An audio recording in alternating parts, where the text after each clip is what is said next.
I'm Dr. Revels, and you're listening to the REVELSations Podcast. Please subscribe, rate, and review wherever you get your podcast. Let me know that you are listening. Remember, we're all family and friends here, so you can call me Rev. As you can see, I am still not in my home office. I have been displaced, but I am well. This is going on 3 episodes now, 3 verses now that I'm not in my home studio. But again, it's not about having the best quality of video or the best sound. It's about my brand, and my brand is consistency over time. So I'm supposed to bring you these verses every week on Thursday. So I will bring them to you every week on Thursday. Normally they come out at 5 a.m., a little late just because I'm moving around. Things are really going on in my life, but that's okay. I will still bring them to you every Thursday. That is my commitment to myself, and that is my commitment to you, which leads us into the topic of today's verse, which is there are no sacred cows. There are no sacred cows. Let's get into some dictionary definitions as we like to do here on the REVELSations Podcast. So, the meaning of the sacred cow. It's an idea or custom or institution held, especially unreasonably, that someone or something is above reproach or above criticism. Again, it's an idea that someone or something is above reproach and above criticism. This derives from the Hindus' respect for cows as a sacred animal. And I'm here to say there are no sacred cows. This is not to diminish the Hindu religion. I respect all religions. Who am I to say my religion is correct? It's something I believe, or it's something I don't know.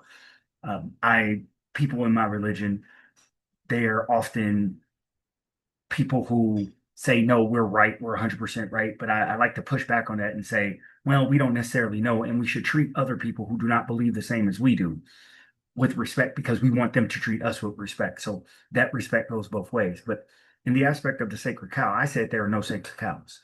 I'm saying that there's no one or nothing that is above criticism. Let's take it to our personal lives first. We often like to point the fingers at others. And it's said that when you're pointing one finger at someone, you have multiple fingers pointing back at you. And I agree with that. We have a propensity to criticize other people and to look at other people as wrong, or what they do is exacerbated, and oh my God, I can't believe they did that. But we don't like when people do it to us. We don't tend to want people to look at our flaws. We like to point the finger at other people's flaws. And we do that for a couple of reasons. One, it's easier to point the finger at someone else than point the finger at us. And two, also when we do that, we take the attention off of us. But I would like to flip that on its head a little bit. I think that oftentimes when we're the ones that are exposing other people, or we're the ones that are saying other people are wrong, we're actually opening ourselves up for more criticism, because in actuality, everyone knows that no one's perfect and there are no sacred cows. And I wonder why people don't take the power back and almost expose themselves. I don't mean give up every dark secret, but let the flaws be known. Let the shortcomings be known. And I say that because I think it helps us become more relatable, and it helps us actually not be under attack as much. So, for example, let's use my podcast, for example. Right now, I'm not in my home studio. I'm not trying to hide about it. I'm not trying to run away from it. I think this allows me to be more vulnerable with you all, the audience. And also, it allows me to actually be attacked a little less, because I'm not trying to put on airs and show that life is perfect and things are always going well. No, things are a bit rough for me right now. Not my fault, but it is my responsibility, my ability to respond, and how I'm going to act. And my ability to respond tells me to continue to make these podcasts every week. So instead of hiding, or instead of trying not to show what I'm going through, I'm going to show what I'm going through.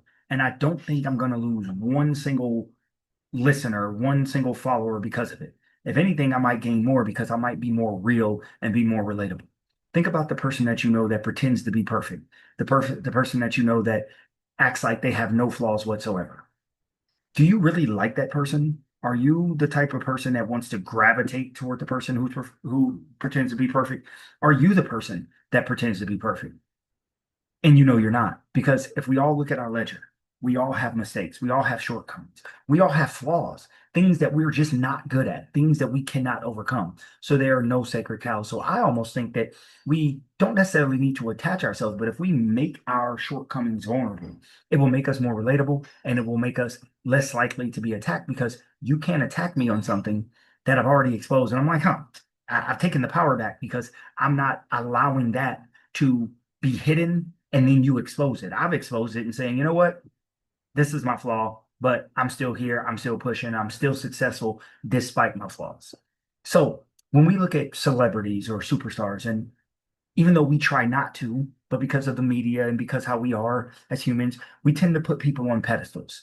This could be from religious leaders, celebrities, athletes, and things. And then a scandal comes out. And it's like, oh my God, I can't believe they did that. Or, oh my God, this person shouldn't have done that. And I say, well, first, why do you think, or why can't you believe that they did this thing?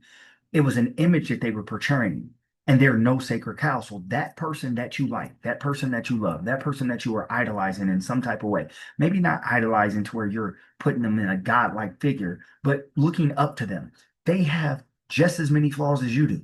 Their flaws just may be different, but they have just as many flaws as you do. So my question would be, why are you putting them on the pedestal? And then when something happens, why are you surprised? Because everyone else you know has a flaw or something that's wrong with them. So they would too. They just have a media team that's really good at trying to hide it. And then if you notice, for all the people who are pedestalized, or all the people who are made to seem prim and proper, those are the people who are getting attacked most by the media. Those are the people that are getting attacked most by different outlets that are trying to expose people. People who are already exposed, or who are, I don't necessarily want to say self-deprecating, but people who expose their own flaws, they're less likely to be attacked. They're harder to be attacked because they're saying, yeah, I have these flaws or I have these issues. And I think that if we realize that there are no sacred cows, that we're not a sacred cow, that we're less likely to get on people. So when the celebrity is exposed, or the religious leader is exposed, or the politician is exposed, my sentiment is, that makes sense. I understand that they have these flaws and these things. And I don't think they necessarily, depending on what they did, of course, should have to step down from their post. Just because someone has a situation where they were less than moral, I don't think that precludes them from doing their job. I think if they did something illegal, and depending on the severity of the legality, if they're harming others, sure, they should have to step down from their post. But if they're not harming others, why am I going to denigrate them? Why am I going to look down on them? Because they were never a sacred cow in the first place. So I think if we go into we have our mindset that there are no sacred cows, that we're not a sacred cow, no one else is a sacred cow, then we're less likely to put people on pedestals. So then when they are exposed or something does come out, we are not wanting to cancel them. We are not wanting to destroy them. We do not want them to step down from their posts. Because if we want them to step down from their posts when something's exposed, we should be prepared to step down from ours if something is exposed. That's all I have for you today on the REVELSations Podcast. Please subscribe, rate, review, wherever you get your podcast. You can contact me directly at the REVELSations Podcast. That's on Instagram, Facebook, and TikTok. You can also email the show directly, REVELSationsPodcast@gmail.com. Thank you for listening. I appreciate you all. I am because we are. Hallelujah, holla back. Peace. Yeah, the revelations now televised. A platform for you and I. And now look with full heart and clear eyes. Now, these are just my thoughts. Truth on how I feel on these topics I reveal. Please know my toll, I always keep it real. Can't face the word if you can't face facts. For your time, just open up your mind. That's it, just live, think big, now take that. With God in me, this here was made by design. Yeah, the revelation will be televised. REVELSations.